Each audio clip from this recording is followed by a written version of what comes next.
ओम शांति। 19 जुलाई 2022 के ईश्वरीय महावाक्य पहले सुनते हैं। मुरली के मुख्य पॉइंट्स। बाबा ने कहा, इस शरीर की कोई वैल्यू नहीं, वैल्यू सिर्फ आत्मा की है, क्योंकि जो कुछ भी करती है सब आत्मा ही करती है। बाजा भले कितना ही फर्स्ट क्लास क्यों ना हो, अगर बजाने वाला ठीक से ना बजाए तो वह बाजा किस काम का। कोई शरीर छोड़ चला जाता है तो भी दुख नहीं होना चाहिए। दुख तब होता है जब यह भूल जाते हैं कि हम सब इस ड्रामा में एक्टर हैं। फिर बाबा ने कहा, सबको यही समझाओ कि केवल एक पहेली का हल करने से तुम विश्व का मालिक बन सकते हो। वह पहेली है, गीता का भगवान कौन। अब तुम बच्चों को सिर्फ गीता का भगवान सिद्ध करके बताना है। यह सिद्ध हो जाए तो सर्वव्यापी की बात आपे ही निकल जाएगी। भक्त लोग तो भक्ति की धुन में झूमते रहते हैं, लेकिन तुम्हें झूमने आदि की दरकार नहीं। तुम्हें तो बाप से वर्षा लेना है। तो अभी से डेड साइलेंस का अनुभव करो। और लास्ट में बाबा ने कहा, तुम्हें इसी शुद्ध अहंकार में रहना है कि हम ईश्वरीय फैमिली के हैं। तुम कर्म योगी हो, कर्म सन्यासी नहीं। सन्यास करना है तो विकारों का करो, कर्म का नहीं। और अब सुनते हैं महावाक्यों को विस्तार से। मुरली का सार। मीठे बच्चे, तुम्हें कर्म सन्यास नहीं लेकिन विकर्मों का सन्यास करना है। कोई भी विकर्म अर्थात पाप कर्म नहीं करने हैं। प्रश्न, तुम बच्चे किस अभ्यास से डेड साइलेंस का अनुभव कर सकते हो? उत्तर, अशरीरी बनने का अभ्यास करो। एक बाप के सिवाय दूसरा कोई भी याद ना आए। शरीर से जैसे मरे हुए हैं, इसी अभ्यास से आत्मा डेड साइलेंस की अनुभूति कर सकती है। दूसरा प्रश्न, सर्व दुखों से छूटने की सहज विधि क्या है? उत्तर, ड्रामा को अच्छी रीति बुद्धि में रखो। हर एक पार्टधारी को साक्षी होकर देखो तो दुखों से छूट जाएंगे। कभी किसी बात का धक्का नहीं आएगा। गीत ओम नमो शिवाय। ओम शांति। यह जो गीत में अक्षर निकलते हैं, शिवाय नमः, यह भक्ति के वचन हैं। हे शिव बाबा, आपको हम नमस्कार करते हैं, परंतु भगत लोग जानते ही नहीं कि शिव बाबा कौन है। कोई एक भी शिव का भगत शिव को नहीं जानते हैं। शिव बाबा बिल्कुल साधारण अक्षर है, तो शिवाय नमः कहना यह भी भक्ति का अंश है। अब तुमको क्या करना है? तुम कभी ऐसे नहीं कहेंगे कि शिवाय नमः कहो। वास्तव में कहने की भी दरकार नहीं रहती। बच्चों को घड़ी घड़ी नहीं कहा जाता कि बाप को याद करो। वह तो छोटे बच्चों को सिखलाया जाता है, वो अल्फबे पढ़ाया जाता है। वास्तव में इसमें कहना भी कुछ नहीं है, मनमना भव भी नहीं कहना होता। यह भी संस्कृत अक्षर है। तुमको तो कभी संस्कृत में समझाया नहीं जाता है। बच्चे जानते हैं हमको तो बाप को ही याद करना है। आत्मा स्वयं जानती है, बाप ने परिचय दिया है। बच्चे, अब मुझे याद करो तो तुम्हारे विकर्म विनाश हो जाएंगे। तो याद करना बच्चों का फर्ज हुआ। यहाँ आकर जब बैठते हो तो बाप की याद में अशरीरी होकर बैठना है। ज्ञान भी बुद्धि में बैठता है। हम आत्मा बाप को याद करते हैं। यह शरीर तो ऑर्गन्स है, इनकी क्या वैल्यू है? बाजा कितना भी फर्स्ट क्लास हो, अगर मनुष्य बजाता ठीक नहीं हो तो बाजा किस काम का? ऐसे ही मुख्य आत्मा है। आत्मा जानती है हमें यह ऑर्गन्स मिले हैं कर्म करने के लिए। हम कर्म योगी हैं। कर्म सन्यासी हो नहीं सकते। वह तो कायदे के विरुद्ध है। विकर्मों का सन्यास किया जाता है कि हमसे कोई विकर्म ना हो, पाप नहीं हो। सबसे बड़ा विकार है काम का। सन्यास धर्म वाले जास्ती विकार को पाप अथवा दुश्मन मानते हैं। इसलिए ड्रामानुसार उनका धर्म ही है जंगल में चले जाना, घर बार का सन्यास करना। यह भी ड्रामा में नोंद है। उन्हों को यह करना ही पड़े। वह धर्म ही अलग है। उनको कोई भारत का आदि सनातन धर्म नहीं कहेंगे। आदि सनातन है ही देवी देवता धर्म, बाकी तो बेशुमार धर्म है। सन्यासियों का भी एक धर्म है जो मनुष्य ही स्थापन करते हैं, भगवान नहीं स्थापन करते हैं।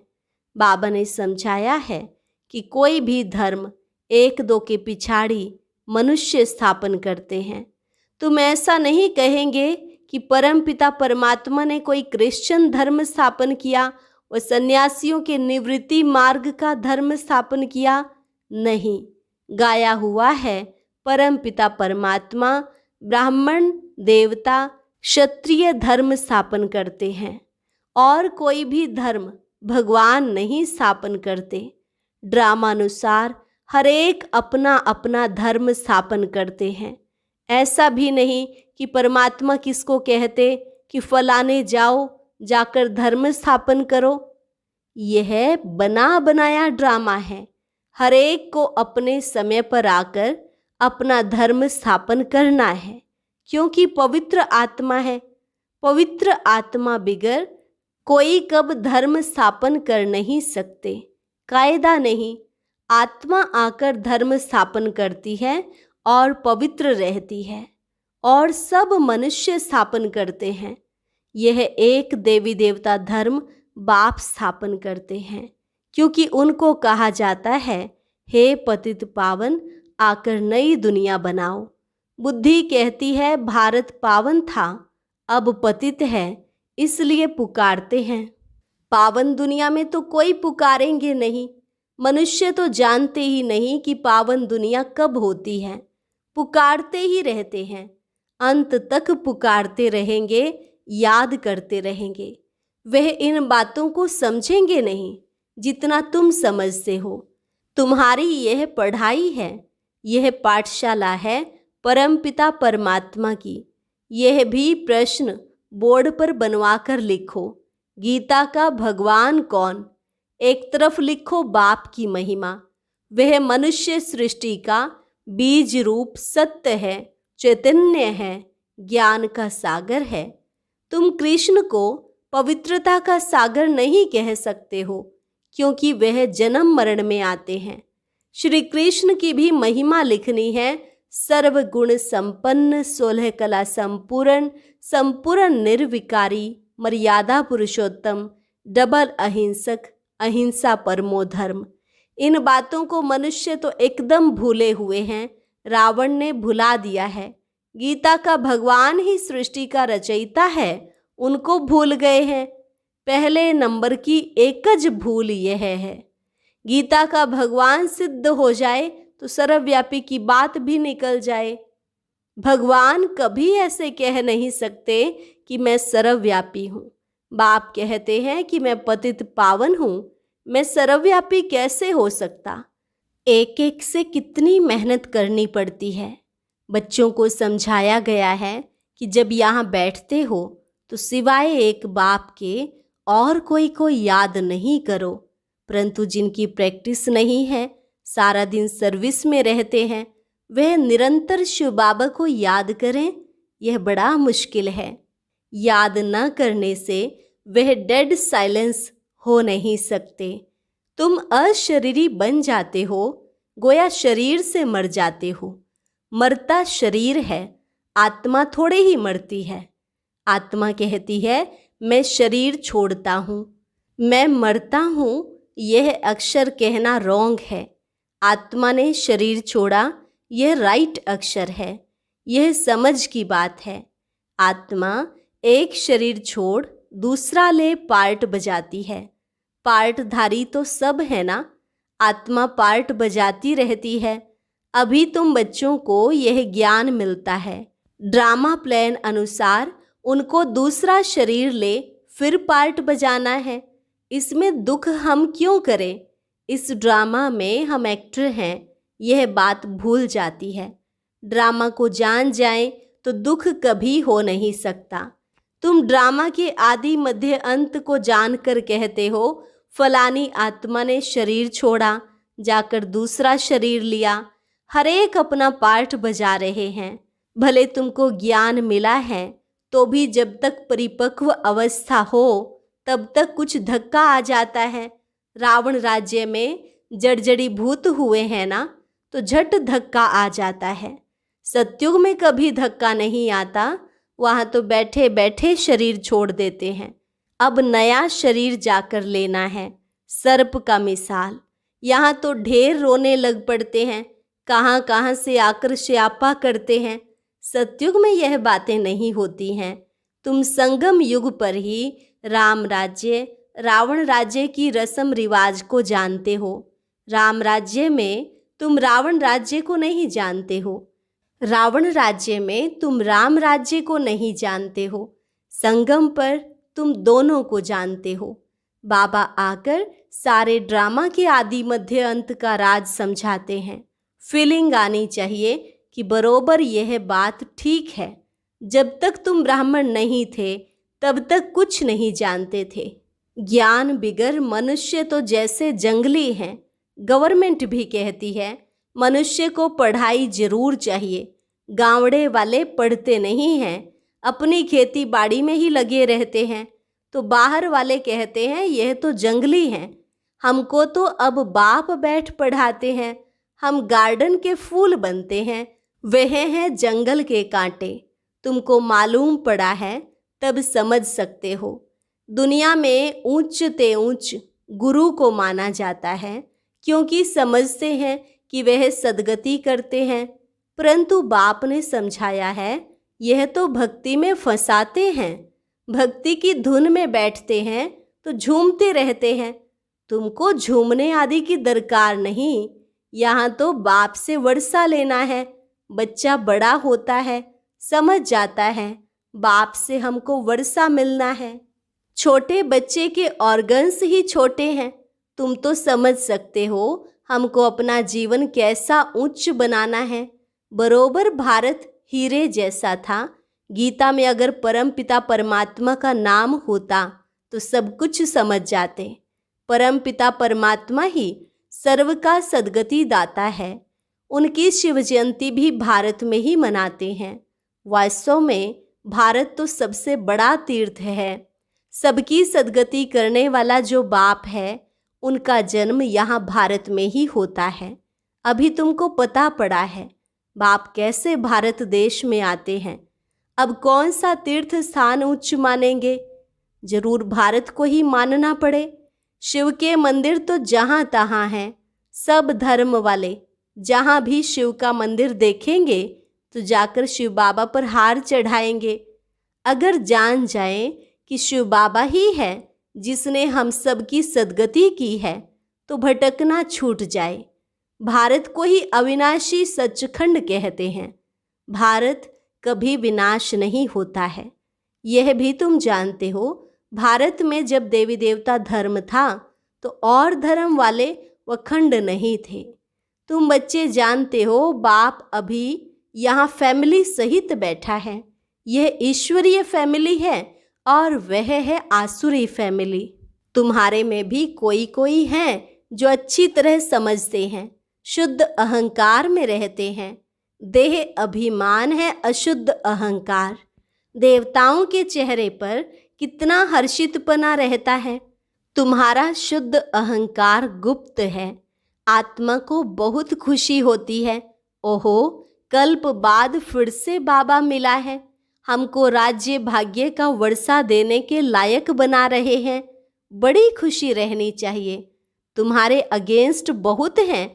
तुम्हारी एक बात है, ईश्वर सर्वव्यापी नहीं है और दूसरा गीता का भगवान कृष्ण नहीं है। यह हैं मुख्य दो भूलें।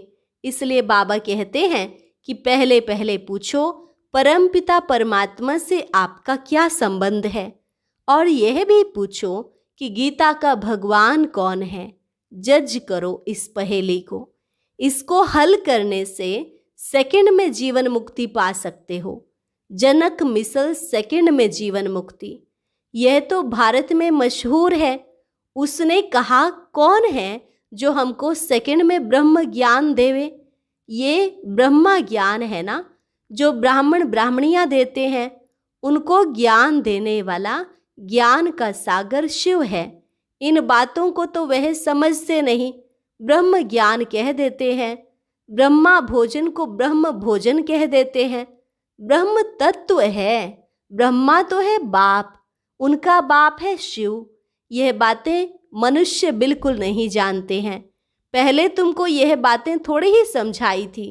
पहले तो तुम बच्चे सगीर थे, अब बालिग हुए हो। बाप कहते हैं आज तुम्हें गुह्य बातें समझाते हैं। बात बिल्कुल सहज है, मन मना भव। जैसे बीज और झाड़ का विस्तार कितना लंबा है, समझाते रहते हैं। अभी हम त्रिकालदर्शी बन गए हैं, रचयिता और रचना के आदि मध्य अंत को जान गए हैं। इस समय तुम्हारे सिवाय और कोई सृष्टि के आदि मध्य अंत को नहीं जानते हैं। हम भी नहीं जानते थे, अभी तुम समझते हो। जब से जास्ती भक्ति शुरू हुई है, हमारी उतरती कला होती गई है। चढ़ती कला होती है तो सर्व का भला होता है, उतरती कला में किसका भला होता है क्या? यह सब समझने की बातें हैं। यह भी ड्रामा में नोंद है। यह बड़ी अच्छी टॉपिक है। गीता का भगवान कौन? इस पहेली को हल करने से तुम बाप का वर्षा पाकर विश्व का मालिक बन सकते हो। मनुष्य विश्व का मालिक निराकार को समझते हैं, परंतु विश्व तो सृष्टि को कहा जाता है। बाप विश्व का मालिक नहीं बनता।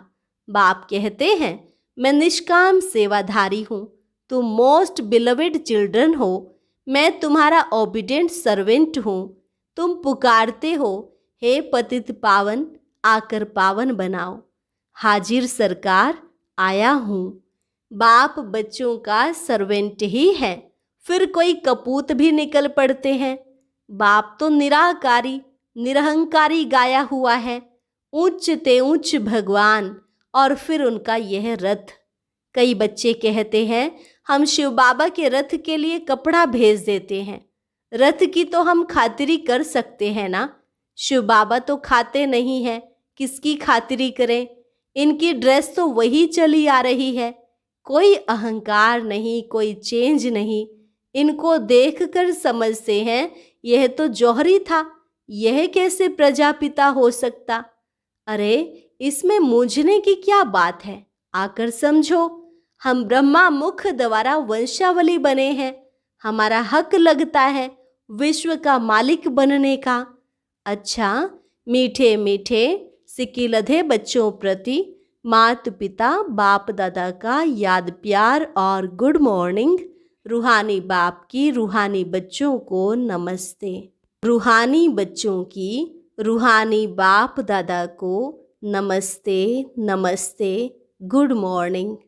धारणा के लिए मुख्य सार। पहली पॉइंट, अशुद्धता को छोड़ शुद्ध अहंकार में रहना है। यह चेहरा देवताओं जैसा सदा हर्षित रखने के लिए अपार खुशी में रहना है। दूसरी पॉइंट, बाप दादा समान निरहंकारी बनना है। सेवाधारी बनकर सबूत देना है, कभी कपूत नहीं बनना है। वरदान, एक बाप दूसरा न कोई। इस स्थिति द्वारा सदा एक रस और लवलीन रहने वाले सहज योगी भव। एक बाप दूसरा न कोई, इस स्थिति द्वारा सदा एक रस और लवलीन रहने वाले सहज योगी भव। एक बाप दूसरा न कोई। जो बच्चे ऐसी स्थिति में सदा रहते हैं, उनकी बुद्धि सार स्वरूप में सहज स्थित हो जाती है। जहाँ एक बाप है वहाँ स्थिति एक रस और लवलीन है। अगर एक के बजाय कोई दूसरा तीसरा आया तो खिटखिट होगी। इसलिए अनेक विस्तारों को छोड़ सार स्वरूप का अनुभव करो। एक की याद में एक रस रहो तो सहज योगी बन जाएंगे। स्लोगन: दिल में सदा यही अनहद गीत बजता रहे, मैं बाप की, बाप मेरा। दिल में सदा यही अनहद गीत बजता रहे, मैं बाप की, बाप मेरा। अच्छा, और अब सुनते हैं आज का अव्यक्त ज्ञान मोती।